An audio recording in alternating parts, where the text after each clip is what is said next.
শুরুতেই আমি milestone school and কলেজের বিমান দুর্ঘটনায় গভীর শোক ও দুঃখ প্রকাশ করছি।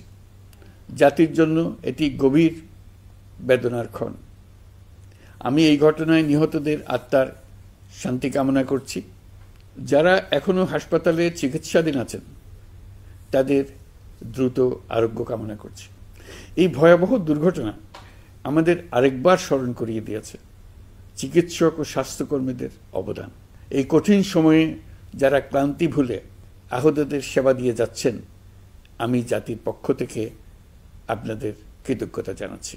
জুলাইয়ে আমাদের চিকিৎসক যোদ্ধাদের গল্প কোনো যুদ্ধক্ষেত্রের ডাক্তারদের গল্পকেও হার মানায়। ডাক্তার নার্সরা সে সময় নিজেদের জীবন বিপন্ন করে জুলাই যোদ্ধাদের চিকিৎসায় নিজেদের সর্বোচ্চ দিয়েছিলেন। তারা রোগীর কোনো তথ্য নথিভুক্ত পর্যন্ত রাখেন নাই, কারণ এইসব নথির সূত্র ধরে আহতদের গ্রেপ্তার করা হচ্ছিল। অনেকে নিজেদের ঘরের মধ্যে অস্থায়ী ক্লিনিক তৈরি করে চিকিৎসা দিয়েছেন।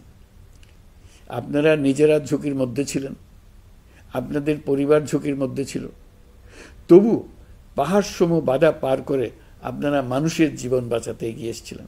আমি আজ জাতির পক্ষ থেকে জুলাইয়ে কর্তব্য পালনকারী সকল স্বাস্থ্যকর্মী ও চিকিৎসকদের প্রতি কৃতজ্ঞতা ও শ্রদ্ধা জানাচ্ছি।